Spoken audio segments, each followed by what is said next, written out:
It's episode 5, the season is flying, and this week we are talking about life on life's terms. Yes, life on life's terms. But before that, Ben, I just want to ask you, you've had a good week? Has it been okay? It's been a good week. Just be warned of Greg's flying tomato ketchup. I thought I was safe. I don't need a tissue.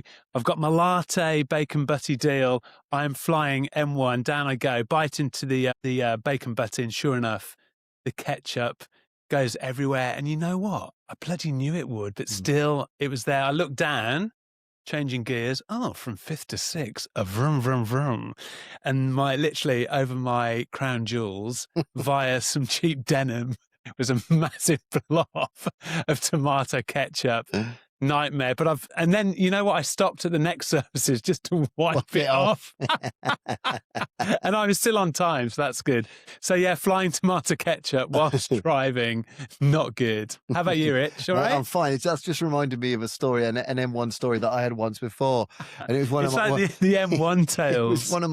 It was one of many tragedies whilst I was still in the madness, as we call it. And I remember I was I was driving home, and I was like, I'd left work. I was in a miserable state, and I sat on the curb at the service station, put my wallet down. And once I'd left my wallet on the curbside. Yeah. So everything. So not only was I having a horrendous day, I then had to go home, and it was back in the days when it wasn't all digital. So you had to phone someone up, cancel God. It's quite interesting. You're talking about, traveling and stuff. Cause, I'm working around the country at the moment. And sometimes you get, what I do like is that I can be trusted now to be in a hotel or in digs on my own and not be drinking myself or using myself into oblivion. So that's a positive. Hey, you're helping ladies in wheelchairs, Well, Rich. this is true, as we discussed on the last episode.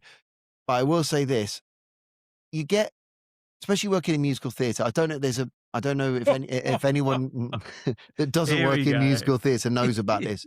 The money ain't great. It's not brilliant. It's not a razzmatazz showbiz lifestyle. And you do get a little bit of extra money to help with your accommodation whilst you're away, but it's never enough. It's something that needs to change. That's a story for another podcast. But Ben, I want to ask you a question. Have you ever taken your own mattress to a hotel? No, I don't. No, I haven't. Mate, literally just my own spare underpants and some toothpaste. Mate, times are lean, right? So Do you? Mate, not always, no. So quite often I'll take my own pillow, because I'm like, I've got a specific neck pillow. I'm like, you know what, I can throw that in the cut. That's fine. I was in Nottingham, and I stayed in a hotel, and I knew I was going to be there for a sequence of nights, but I was going home midweek just for sort of a midweek break. So Nottingham's only a couple of hours from me. So it's a bit far to commute, but I knew I had to get home. Honestly, this hotel, it was above a pub. And that was fine. It's okay, because I'm good with that. I can be, that's fine. I'm in a place now where I'm secure, and I've got the tools, and I won't be going to the pub and drinking. So there was 6 or 8 rooms above the pub. Single room, single bed. Ugh. One of those showers that feels like it's just trickling. So you have to get right up against the wall to get any kind of water on you to have a shower. Wettage. Yeah. So the bed is a single bed. I'm lying in the bed, and because I'm 6'1", and I'm like, I'm not light as a feather. So I'm lying in the bed, and the sides of the mattresses are up around my ears because I just sink into the middle of it. And I think it's cheap, because I'm trying to be economical, and we can't be affording Radissons and Hiltons and stuff because the money in musical theatre is not very good unless you're at the top of your game and just a journeyman actor. So I got home, and I said to Jem, my back's killing me. I said, but I've already spent, it was only about 40 quid a night. That's what you get for 40 quid a night, isn't it? Yeah. And she said, why don't you take the mattress off the camp bed in the cupboard? So mate, when I finished work, and when I went back that next night after the show, and I had to get, because the mattress, it's big, so I had to roll it up, and I had like belts and dressing gown belts like securing it. And I turned up at this pub, and I said, I just want to check in for my room. Oh yeah, you're in room number 7. And I had my own mattress underneath my arm. So I went in to this guest house room above a pub, and I thought, I'm putting in my own mattress with their sheets, and I'm going, what am I doing? Like, what is this? And it did. Listen, it's a funny story, and it does make me laugh, and I can look back at it and laugh now. But at the time, I was fucking pissed off. I was like, I'm touring around the country. I'm not getting paid enough money, and I'm having to take my own fucking mattress to a hotel. Did you sleep well, mate? I slept all right. It was fine. I mean, it was only I couldn't take like a full blown mattress. It was a camp bed mattress. It just gave me a little bit of extra stability. But in a slightly higher end hotel many years ago, Rich, my drinking days, my God, I remember, like the 3 a.m. piss to piss. Yes. Taking the wrong door out of my hotel room. Into the corridor. I was stark bollock naked in the corridor. Like, can you imagine somebody opening the door thinking it's going to be, a club sandwich, and there's 6'6" Harlow with a bit of a wispy chest hair on display and in his crown jewels. Yeah. Yeah. And the door shut behind me. Yeah. So I had to find the laundry cupboard, dial reception. Yeah. And bless them, they came up to let me into the room. Yeah. And I just covered myself in one of the towels, but mate, my God. That's just reminded me of a story of a similar ilk when back in my hedonistic party days. I was throwing a party in Zurich in my hotel room, and it was probably about 30 people in this like hotel room. And there was a knock at the door, and there was one of the guys in the company. And he was naked, and he said the same thing. He said, Really? "Mate, can you go down?" I mean, I was absolutely hammered at the time, and he said, "Can you go down to reception?" I can't go down to reception because I'm naked. I said, "Well, you don't have to tell me that. I can see that you're naked." Hang on, I thought I'd met you before. Yeah, and he'd done the same thing. He'd got out of bed and he'd gone into the corridor, the door shut behind him, and he had no clothes on. I mean, this was 15, 18 years ago. I mean, I think he'd be in prison now if that happened to you. That's why now I'm 50. I've got a good solid pair of PJs wherever I go. That's it. PJs and the travelling mattress. I love it. No, travelling mattress. Good I mean, listen. Anyone that's listening, if you do think you're going to turn up at a guest house where it's going to be questionable, the pocket sprung is going to be questionable, then just take your own mattress. But hey, listen, they were stories for our drinking days, and the good thing is we can look back and we can laugh on those stories. My God, now. But completely. we're in a different headspace. Crazy, isn't it? Well, we're back in the studio. Blimmin' love it. It's so comfortable here. I love it. Thank you for everyone who's continuing to watch us on YouTube, listen on Apple, Spotify. We're so grateful for all your feedback. Yeah. And as you now well know, we have our little feature to ease us into the main talking subject of each ep. Who's in the frame, Rich? It's your shout this week. Who is in El Fremos?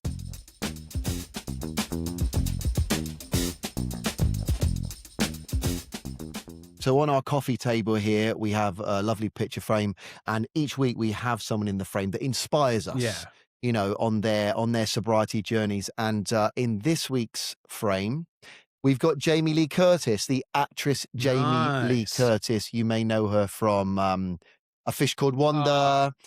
Michael Palin. That's it, John Cleese. And you might know her also from True Lies with Arnold Schwarzenegger. Oh my goodness, The reason why I've chosen Jamie Lee Curtis this week is because I read somewhere, because she's got some really good sober time behind us. When she's on a film set, either acting or as a producer or whatever, she will often run in the breaks a recovery meeting. So anyone that's struggling, or anyone that might be an alcoholic or has substance abuse problems, she will give them a safe space to have a meeting, because you know what it's like on a film set. You're working 16-hour days. There's no time to get out. Exactly. Yes, now we have the privilege of being able to get on a Zoom meeting and stuff. But if you need like a physical meeting where you need to sit in a circle and have like-minded people surround you just to rebalance yourself, she will often run recovery meetings. So it might be like a lunch break, and there might be 6, 8 of them sitting around, and she'll chair this meeting, and she'll take people through being able to share struggles and stuff they're going through, as we do in the fellowship. We're able to, it's a safe space to share. So I thought what a fantastic thing to do, because she doesn't have to do that. She's highly successful, very, very well off, and she's still wanting to help people, and that's inspiring to me. Yeah. And I wonder, interestingly, if that happens in other work environments, if you have something like that and you're listening and you're sober, alcohol free, and something like that happens in your workspace, or maybe you could start it. It's interesting, isn't it? Mate, but how lovely, what a giving, open and kind thing to do. Yeah, it's wonderful. And as you said, like, there might be someone that's working in the corporate world or Yeah, hospitality yeah, world that, if you can do that, if you can help someone else, if you can host and run a meeting, then please do that. Alternatively, if you get on websites, the AA website, the yeah. CA website, the NA There's website, a or lot of yeah, help there's a there. lot, and you can always find a meeting. At some point throughout the day, throughout the evening, and on Zoom as well. There's Yeah. 24-hour meetings as well now that are literally every hour a new host takes over, and that meeting Wow. is running consistently, and you can find those meetings, and Yeah. that might help you to be able to have a safe space to share, because and that's what we're talking about today, isn't it? It's dealing with emotions and being able to talk about things. The beauty of being able to be open, to be able to chat to a mate, go for a walk with a mate or a loved one, and it's kind of fantastic. And the difference it's given me in my clarity, just being open with other people Mm, about why I became alcohol free, why I love it. And I'm sure people must be enthused about it so much because it's helped me so much. yeah. And it is such a contrast that, that I can be like that. And from drinking excessively to that doom and gloom, that bad breath, hungover Saturday, Sunday mornings, that just through dealing with life with clarity and Mm. honesty is huge. It is, and it's life on life's terms, isn't it? It's knowing that Oh, things will God. happen, and also for us being men as Yeah, well, yeah, we've gone through our whole lives being told you have to be stoic, you have to be strong, you have to, be that person that doesn't show any yeah, weakness. And often we struggle and we yeah. feel that we're not able to talk about things, and say that we're struggling, or explain that we're sort of emotionally frail at We particular. see it everywhere, don't we? Like Yeah. the heroes on TV and Mm, movies. And we all aspire to be perfect, but of course we're not. yeah. Like we all have our foibles and things which aren't fantastic in our lives and about ourselves. Yeah. But if we can just talk about it and almost admit that, then Yeah. life does become easier, I think. Yeah, and it's not. Listen, we're under no illusions. It's not easy Oh, just to talk and yeah. just to say how you're feeling, especially, in all walks of life. You've got different demographics of friendship groups, and Yeah. sometimes you might feel that you are in a friendship group that your mates are not going, oh yeah, yeah, you'll be all right, mate. Yeah, yeah, Yeah. don't talk Yeah. about that. No, no, no. It's difficult. Yeah. Or if the environment's difficult, Yeah. message from a chum who, his going to the football every other week, and Mm, it's tricky. Like, how do you not have a yeah. pre-match beer with a group of mates who are having a pre-match beer? Yeah. There's so many tricky environments to navigate. Yeah. No, it's true. It's true. Now, what I want to talk about, I want to ask you this. So we're talking about dealing with your feelings on head on with Mm, clarity this week. yeah, Life on life terms, yeah, as we've said. So in the past, when things didn't go your way, um, you know, we've discussed at length that we work in the entertainment field. yeah, So yeah, auditions, so, sort of work yeah, frustration, all that kind of stuff. Tell me what it was like whilst you were still drinking, like how that was for you, how you would deal with those frustrations, and how would you mask them with booze? Would you feel that you were dealing with them? You're like, oh, I'm just going to have a drink and it'll be fine. And then tell me the difference between now when those kind of things happen and yeah, how you deal with it and how it makes you feel. yeah. Well, I think interestingly, didn't we go for a pint after an audition once in London We a few did. years ago? And that was because we were gentlemen of a certain age, Yeah, all 8 or 10 of us that were in that audition, we kind of all known each other for a long time, and it was yeah, kind of actually quite a nice excuse to have a bit of a social, wasn't it? And yes, I do yeah, remember going to the pub next door, yeah. We and sat having and had some beers, yeah, we and did, yeah. so, but that was sociable. Like, I got something from that Yeah. experience, even though the audition for me was horrendous. But, to be with you and a few of the other guys from our little circle within Mm, the industry, and yes, we were drinking, but it was a nice connection. It was a social connection. mm, Whereas 90% of the time, Rich, after a meeting that hadn't gone well, be it for presenting or a theatre job, I'd go to the pub by myself, mm, and it became such a ritual. And weirdly, I think that fed into the audition or interview process. mm, So I was probably just thinking about going for those 3, 4 pints of Guinness afterwards by myself in, yeah. in a pub in London. And that's mad.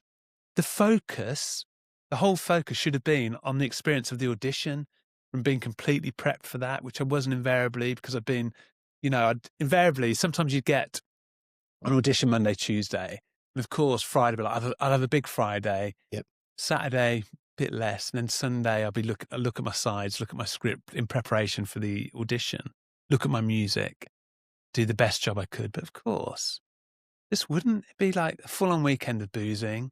I remember calling agents on a Monday morning, making an excuse to cancel an audition because I was so hungover. Really?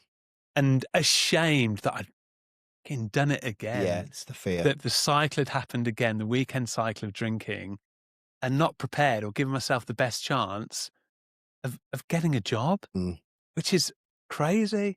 Well, it is. And it got worse. The more experience I got in the business and, in my career, it got worse. That became less of the focus, more of the drinking side of it. And that's terrible. And to know I didn't give myself the best chance, my talent, the best chance of, getting success is really embarrassing when I think about it. In an already really difficult industry. Like, who was I to think that, the early part of my career had gone all right? Yeah. That's given me a God-given right to succeed throughout, my middle age.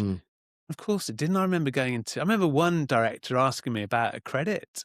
I'd played like a good credit, played Gaston on, in Disney's Beauty and the Beast, a massive part in my early 20s, drank throughout it, saved no money. What a surprise. What an idiot. Yeah. Yeah.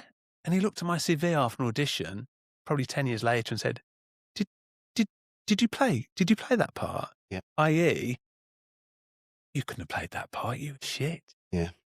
And I've so ashamed, but of course, brushed it off. Within 20 minutes, I was in the pub. Yeah, of course. Whereas now the contrast is I'm prepped. I'm always prepped for the pod, prepped for any presenting job, prepped for rehearsals if I'm doing a theatre job.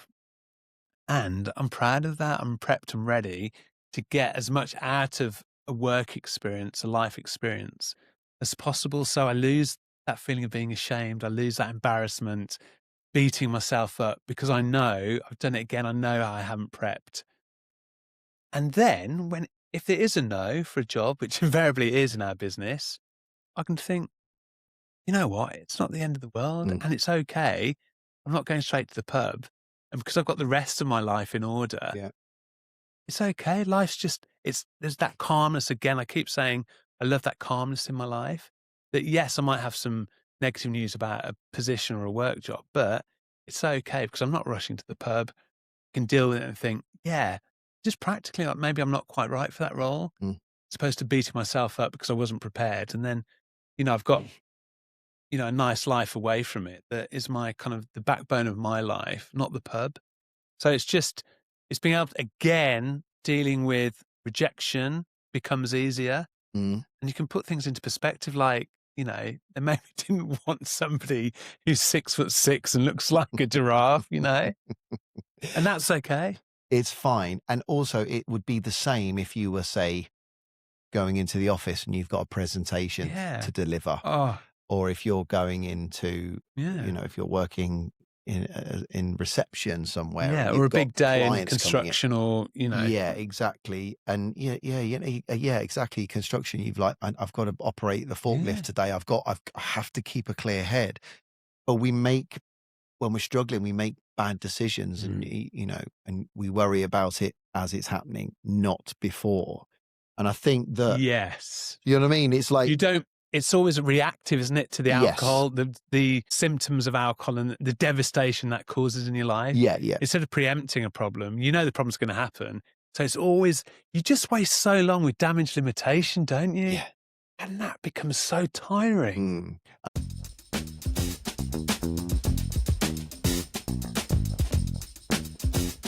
think as you get older as well, and I know for me, as I get older,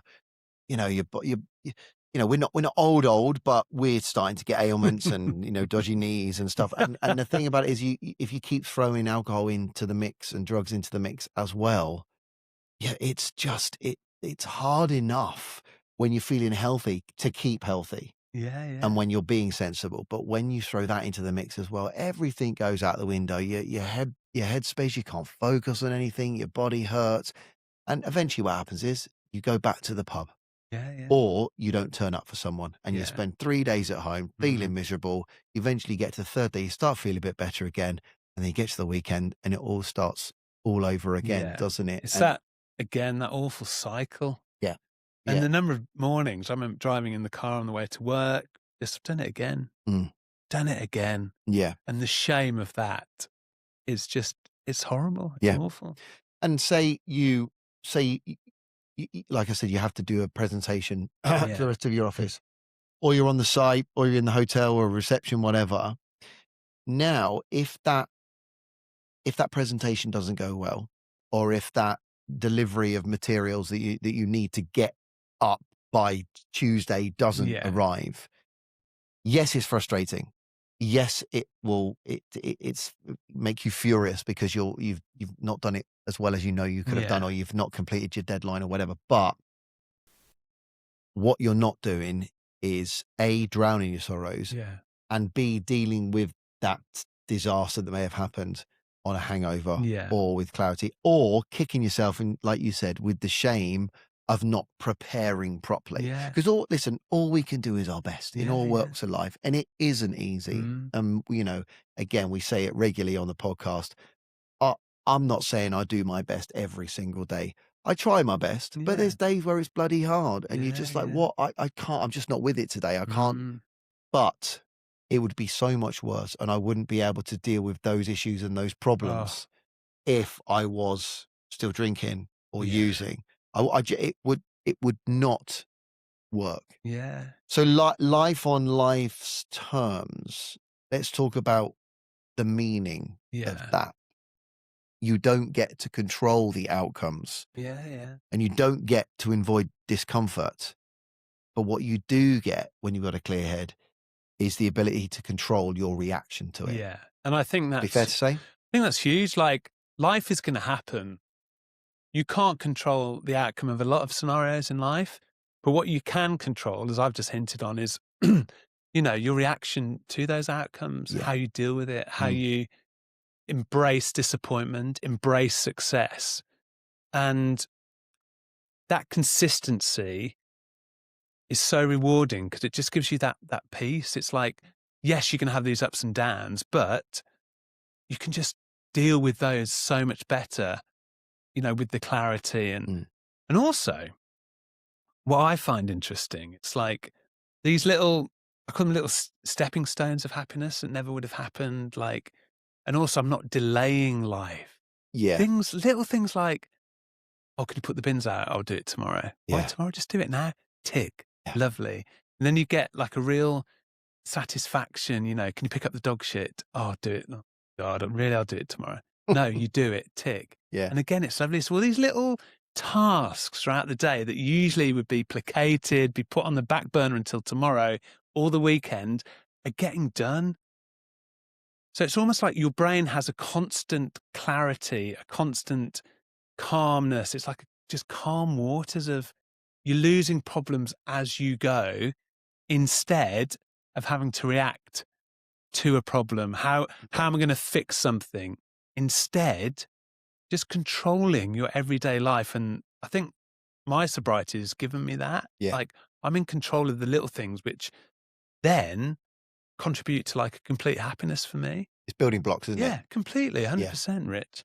And, so when you say just being able to deal with the outcome better, it's 100% true. It is.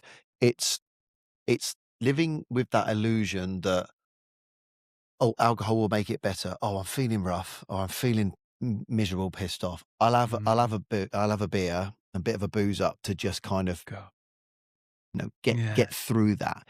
But it's the difference between numbing and coping, isn't it?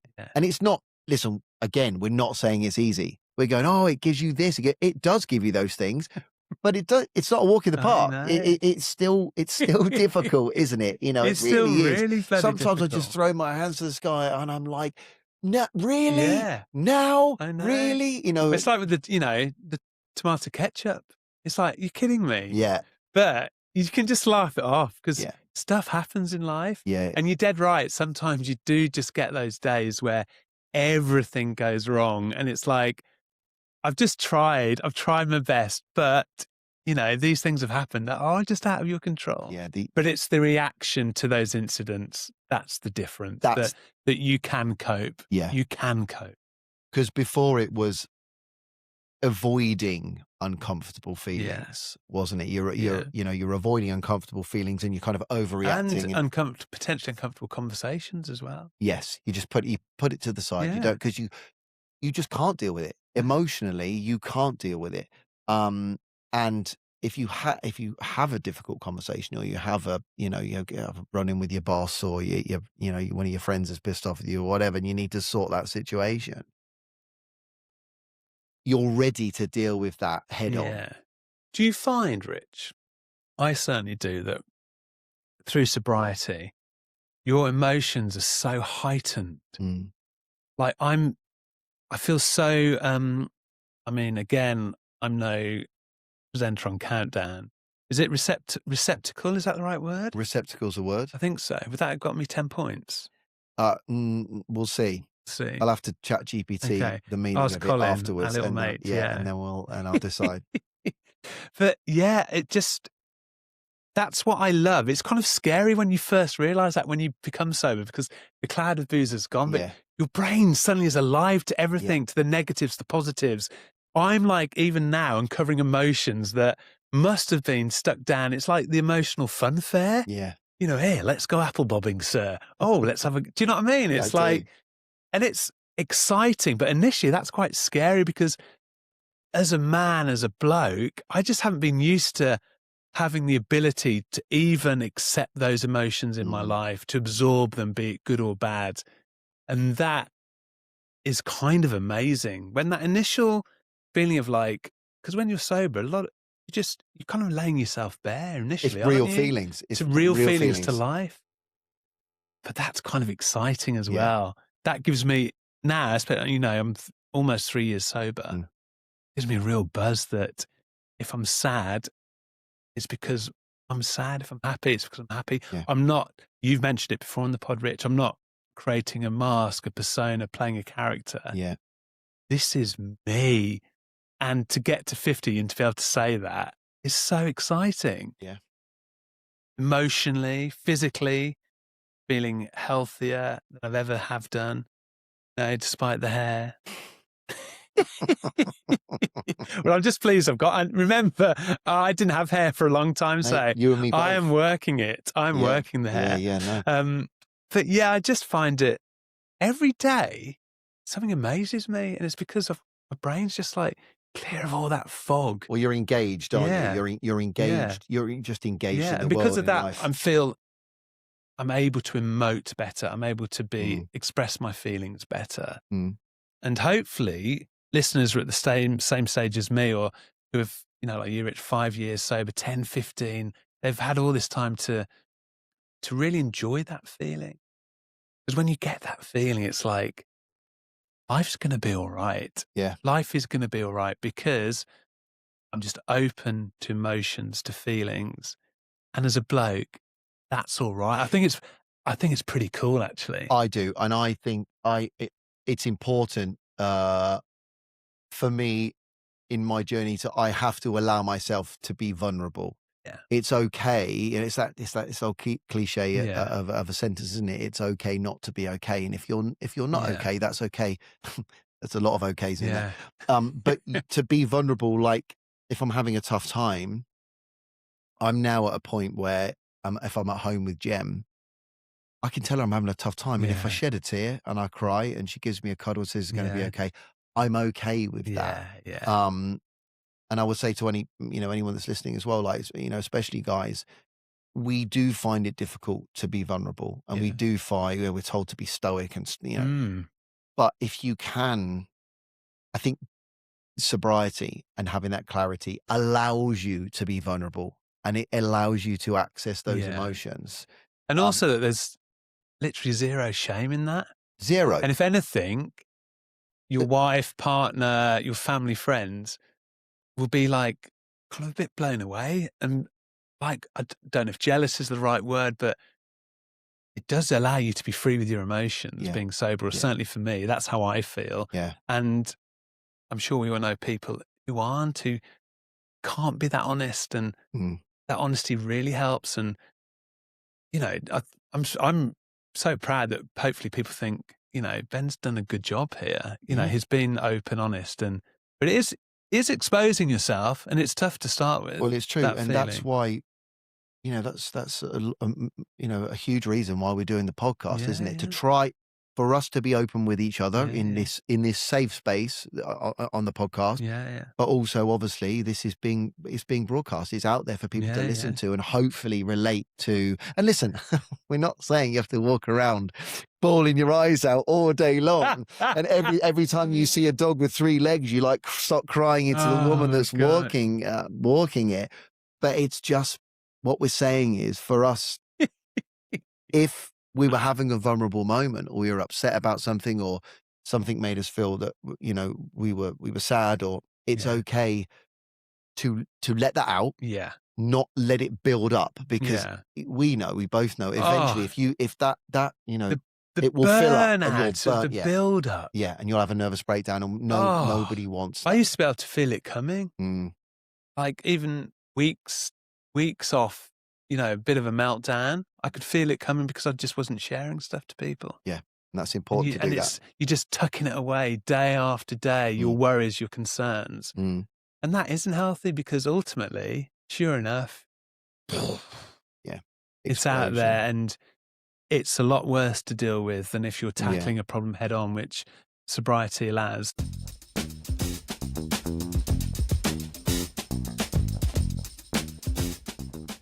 I grew up in a house with 3 women. Yeah. So I kind of did have to learn to deal with possibly immediately. I don't know why I was thinking Bananarama. Are there still there are 2 of them now? I don't know. There's 3. It's 3, isn't it? Bananarama, there's 3 of them, 3, isn't there? Yeah. Yeah, Robert De Niro's Calling. That was one of their hits, wasn't it? For those of you that are Gen Xers, you'll remember that. Interesting, they were I grew up with a very sort of female-heavy, household. Yeah, and family. I had to learn very early how to kind of deal with, shall we say, irregular, an irregular emotional state fairly regularly. But I think also, would it be fair to say that if you can sort of access your own emotions and you're dealing with problems head on, that you are then more available to, when you have conversations with a wife or a female partner, whatever, that you're able to, that they can understand you more and you can understand them. Because it's so easy, isn't it? As guys, it's men are from Mars, women are from Venus, all that kind of stuff. And you kind of go, I just don't understand it. It's such a difficult species to understand. We don't get it. And perhaps sometimes that women will say that about us. But if you can just find that little bit of common ground to access and to be able to communicate on, I know for me that's enormous for me. And I know that being sober, if say Jen was upset about something, or was angry at something that I'd done, which doesn't happen regularly at all, but if that was to be a situation, my initial response would not be, what's your problem? Oh, you're too emotional. My initial response now would be to look at myself and try and go, okay, I don't want to upset you. I don't want to see you like this. What can I do? Again, it's not perfect. And I don't sit there like the Messiah going, okay, let me dissect this and work out what I'm going. I'm just trying to go, okay, I've clearly messed something up here. You're upset. What's my part in that? And I couldn't have done that in my drinking career. You just become less selfish, I think, don't you? That's a good point. True. I think, like, in that it's not. It gives you a calmness to listen to other people's problems as well. Yeah. And without thinking about the next beer or the next whatever. But I think it brings a deeper love, a deeper respect for your loved ones, because you're just giving yourself the time and the mental space to listen to somebody. Yeah. Whereas before you might be wanting to rush off to the pub, or not, just like really not. First, you've got a job to do in the garden, wherever. Yeah. You're not able to access that. Yeah. But it's just, more open, and you don't want to see your loved one like that, do you? No, I really don't. So it's just being able to be in a position where you're just ready to help, be it like physical support, emotional support, and that's another enlightening thing as well, that become more empathetic, I think, as well. I think so. And I definitely didn't want to, past partners. I didn't want to see them upset. No one wants to see your partner or your loved one upset. Yeah. But I think knowing that it was me that caused that person to be upset, because I was cloudy and because I had no clarity, I wasn't able to do anything to help because I wasn't right myself. So I wasn't able to take responsibility. I guess what I'm saying is I'm now able to take responsibility if it's my fault or if I've upset. You're in a strong neutral position to help people. Yes. Yeah. Because you have a better overview. Yeah. You can scan it and that's go, a great point. I'll take responsibility for that. That was my fault. And also, and we've always said this on the pod, is that we will always take responsibility for our own part in something, right? And I will always endeavor to do that. You're going to come into situations where you're going to have to deal with some serious emotions, whether that be frustration, anger, love, whatever, sadness, and it isn't your fault. Yeah. And someone's done something to upset you, and you have to, and that's a difficult one to navigate, I think, because excuse me, that's a very interesting point, because just because we're sober, it doesn't mean we don't get pissed off with people or situations or wound up. And it's almost like a little hurdle to get over sometimes. It's like, this has got nothing to do with the fact that I'm sober and I've chosen this life. Yeah. You have just pissed me off. Yeah. Be it a colleague, anybody. Yeah. And so, because we spend a lot of time working on ourselves when we are sober, that then it is strange when something genuinely just pisses you off. Yeah. And it's quite tricky sometimes to think, well, because you're no, hang on, it's nothing alcohol related. You just pissed me off. Yeah, yeah. And that's okay. Yeah. Like that's okay to get pissed off with someone, or people are going to upset you. Life happens. That's the topic of this episode, life on life's terms. Yeah. Things happen. Yeah. Friends will annoy you. Yeah. Colleagues will annoy you. Family, partners, that will happen. Yeah. And if you're drinking and you argue with your mate, it can end up in a fight. Yeah. Physical, verbal, whatever. Yeah. And you don't want that, because you're not really dealing with the issue there at that point. And it is hard and it is tricky. And we haven't 100% got it all worked out. Yeah. It's these little tiny things that we try to do and implement in our lives as well. Just to make things a little bit better. Because Ben, let's be honest, life is bloody hard, isn't it? Oh, it is so hard. we're in the creative world where it's most contract to contract, isn't it? You're fighting for a contract, to keep you busy, to keep you working, to keep you employed. And life can be very difficult. Financial pressures, just life. But it's doable and it's dealable. And when you do conquer a problem, it's so rewarding. Just because you think, I've dealt with that. Yeah. I've dealt with something head on. I've sorted it. As opposed to just leaving it on the back burner for days, for weeks, for months. You're dealing with things head on, knowing that if the outcome isn't great, you can still cope with it and you can still deal with life. You respond instead of react. Yeah. Yeah, that's huge. Yeah. And sometimes your response could be reactive, because if it's something that's so frustrating, but then I think you are then able to sit back and go, that wasn't the right way. I remember a story. So it's just reminded me of something. This was back in the lockdown. Yeah. And I was a few months sober at this point. I live near a petrol garage. It's got a car wash, jet wash, all that kind of stuff. And I was trying to do bits and pieces, and I was delivering for Uber Eats at the time, and I was working on doing some building work and stuff as well. And I had a lot to do on this particular day, and I wanted to get my car cleaned, because I have to have a really clean car. For some reason, I like my to be clean. I like it to nice smelly tree in there. Because when I get in that car, because I spend a lot of time in the car, I want to be like, I feel it's like your calm environment. It's actually a peaceful place for me. And I went into the garage and it flipped to 1 minute past 7 and they turned the car wash off because the people that live around the area moan like the noise of the car. And I'm like, this is kind of May, June time. I'm like, it's not the middle of the night. And I'd had a stressful day trying to like deal with a few deliveries and stuff. And it was like, and I was tense at the time. And I asked the lady, can I get a car wash token? Oh, it's closed, sorry. I'm like, oh, for fuck's sake. I said, like, come on. I said, and my stressful day was not her fault, right? And she wasn't rude. She was not. And I just went, oh, fine. And I just walked out. Yeah. Now, I went back the next day and I said to her, my reaction to you yesterday was unacceptable. And I'm really sorry. I just want to apologize. I'd had a bad day.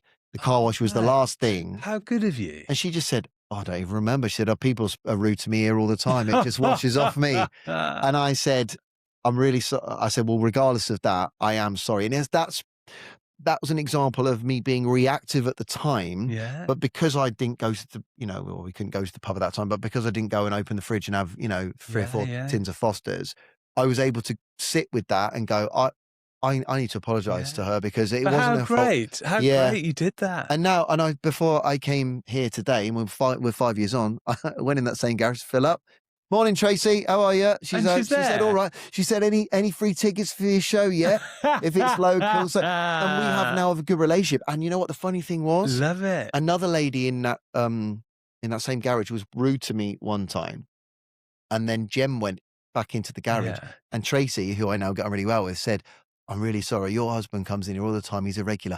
And my colleague was rude to him. I'm so sorry because we don't like to have that in here. Oh, my God. And now, so it comes full circle, And it's all these little connections as well that just don't happen. No. They don't seem to happen when you're drinking. Yeah, because I love that. You never know who knows who. And it's like just lovely to just say hi or just apologize to somebody if you have to. And look, you've got a nice relationship now with Tracy, with Super Tracy in the garage. And what I'm saying is that I'm dealing with my emotions as they happen in real time. Yes, because if I'd have gone home that day, fucking shit day, open the bottle of red, finish the bottle of red, maybe have a can as well. Oh, can you imagine how shit you would have felt? I'd never have gone back in there and apologised. I'd be on a hangover, and I would just be like, and I'd be moaning at that situation as if it was her fault, and it wasn't. She's not the manager there. She was working on the regulations of the manager, saying, that car wash gets shuts off, and that is why my sobriety journey helps me. Not always perfect in those situations, but I can recognize and go back and apologize if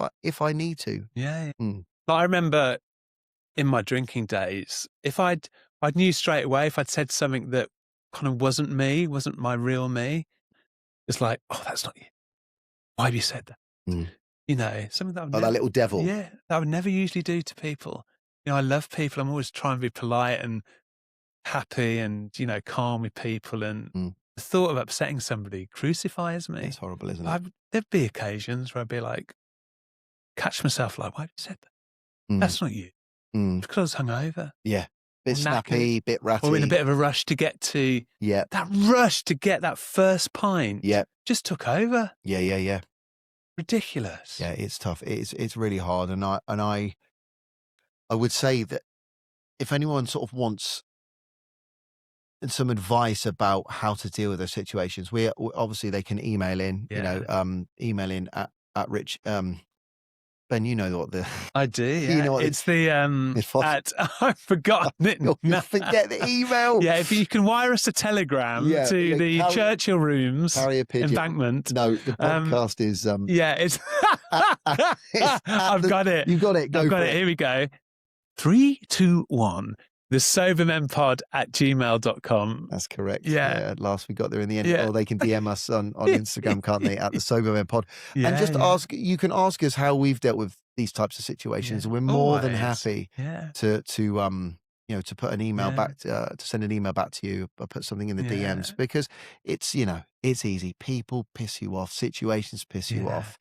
and also to feel those emotions and the way that you want to react to, like, with a clear head, it is difficult. You could argue in some respects, you have an argument with someone and you're pissed, you ain't going to really remember it. So, but that's not an ideal situation to. There can be a real rawness to sobriety, the rawness of having to accept your feelings because your brain is clear of drugs or alcohol. It's a great word. Initially, that is very scary, but keep going, just keep going.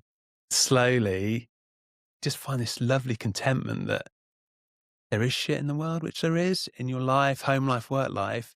You can just deal with it far more better. You can react far more better. You're not just fanning out the flames. You've got a big dirty bucket of emotional water and you're putting them out and you're moving on. Yeah. I when I'm trying to work on the computer or doing tech stuff. Oh God, don't mention tech. I know, I find that's when I get my most frustrated. But usually if there was a tech frustration, my go-to would be Rita says, like, what's up? It's like the hollow. Gotta sound like a clapped out, Morris Minor. But now, like the humph, it's probably still there, but a lot less quiet. And I'm just like, okay, stay calm. I can deal with this. Well, that's the one thing. Still crap at tech. Me too. But I try. And that's what, like, sometimes we're talking about being emotional and dealing with things on life terms. I was doing some work on the computer the other day and I was in a hotel lobby and there was a woman, like, just across the coffee table from me. And it was so frustrating. And I was not in a position to be able to do the because I was seething. It was not working, and I could not work out because my brain does give me a bit of wood and nails, and I'll build something. But anything that involves like kind of computer memory and all that kind of stuff doesn't work for me. And I thought I could burst into tears, and I just wanted to walk up to this woman and go, "Can you just hold me? Is it okay if I cry into your shoulder just for 5 minutes and I'll feel a lot better?" Mate. But it always resolves itself, and eventually what I do is just ask someone from the sort of the Generation Z era at work to go, "Can you just help me with this?" And then within 8 seconds, just do this, blah, blah, blah. I'm like, why? And I get frustrated with myself with that kind of stuff. But then I kind of, with clarity and in sobriety, I'm able to go, do you know what? I try my best. That's just not my skill set. Well, likewise, I've got like my stepdaughters, which are amazing. If there's any problem with my phone, like Maya, bless her, if there's, we're sort of entering to TikTok with the pod, you can follow us on TikTok, the Instagram, all the YouTube shorts. It's all new to us, isn't it? But if she's at home, she'll be like, done. Gone. On, loaded, posted, that font, that music. I'm like, bloody hell, thank you. I don't know how they do it, but I guess they've grown up with it, haven't they? Definitely. Whereas we're kind of analog kids, digital adults kind of thing. So we've gone through that transition. But it's the one thing that I really struggle to deal with my emotions when it comes to it, and it's just it just doesn't seem to work for me. Hey, but we're doing all right. Listen, we're doing okay. The pod is there. The Instagram's there. The Tickus Toccus. That was interesting. YouTube. That was an interesting subject that we were talking about today there. And I've really enjoyed that because I think there'll be a lot of people listening who will worry about, what am I going to feel if I give up alcohol, if I give up drugs? Is it going to expose the rawness within me? Yes, it does initially, but you're just in a good place. It's an exciting place, actually. When you start to tap in those emotions, as we've said, and again, just makes you more happier, and you can move forward and more in a really positive way and available. Which is great. Definitely. Well, I'm getting a bit thirsty. Is it that time? It's that time for our little section. Drinkos del Weekos.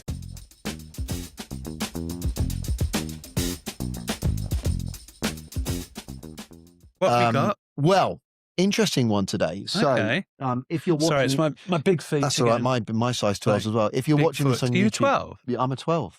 Yeah, are you? Yeah, size 24 between us. You're a 12 as well. The big 2-4. 4. So drink of the week this week. So I've prepared it here. So I don't know. I'm going to show this to the camera friendly of the YouTube. So this is by. This looks fancy. Yeah, this is by Bird and Blend. And it is a cherry Bakewell flavoured loose tea. Now, there are lots of other flavours as well. And what Bird and Blend do as well, Neil, we're going to talk about alcohol-free drinks and stuff like later on in the series. But they also do things like a mojito flavoured tea and like an Aperol Spritz flavoured tea as well. So maybe that's something we could talk about as well. But yeah, it's by Bird and Blend and it's a cherry Bakewell loose tea. I love the branding. Yeah. So what I've done, I've prepared this one in this little tea kettle here. We have props as well. Yeah, we do. So what it is with this, so again for audio listeners, it's a kettle with a little sieve in it, and you put the loose tea in the sieve, and it just percolates it, and then you can tip it into your mug, which we will do now, and then we'll try it. So I do love a cherry Bakewell. Cherry Bakewells are a bit partial to those. And this isn't innuendo either. I love an iced finger. Oh, so back to the cherry Bakewell tea. Let me pour that in there for you. Rich, look at that. Nice pour. Solid wrist, dear boy. We should save some for Azim as well. Just shout out to Azim, our wonderful producer here at Red Branch Studios. We'll save him some of this. Here we go. Let's have a little try of this. So Bird and Blend, cherry Bakewell flavoured loose tea. This is our drink of the week. Bottoms up. This week, bottoms up. Cheers, mate. What's it like? Oh, it's quite strong, isn't it? Yeah, there's a real flavour of the cherry there. And so it's a real... Oh, it's lovely. Oh, it's nice, isn't it? Oh, it could be straight into number 1 spot. Could it be? Do you think so? So it's it's quite... It's got a solid flavour, hasn't it? It doesn't feel too empty like some of these kind of like flavoured teas do. The flavour sticks, it stays, which is good. It's got it's got like a bit of a sticky consistency, hasn't it, as well? But it does give you a nice aroma of cherry Bakewell. Rich, you are on it with the drinks. Yeah, no, I like it. I just thought, well, Jem, my wife Jem, she went into the shop actually, and she talked to them about the pod. And they said, have some teas if you want to discuss them on the pod. Oh, well, I thought that'd be nice. Yeah, so thank you, Bird and Blend. Yeah. Thank you, guys. Cherry Bakewell tea. That's our drink of the week this week. And that was our episode on life terms, really dealing with your emotions head on. It's been another great chat, Rich. You're looking well. Mate, so are you. Plans for the week? Back on the road? Back on the road. Oh, excuse me. Just kicked the table there. Yeah, back on. Size 12? Yeah, size 12. Back on the road, back in the show. Hopefully no one will be falling out of wheelchairs that I have to save. But if they do, I'll be there on hand. You are there, mate. And also... don't forget your mattress. That's true. I keep my mattress under my arm, stick it in the back of the Ford Fiesta. That's it from us, everyone. Like, subscribe, do all the stuff we're told to do. You know what you've got to do. Yeah, and we'll see you on the next episode.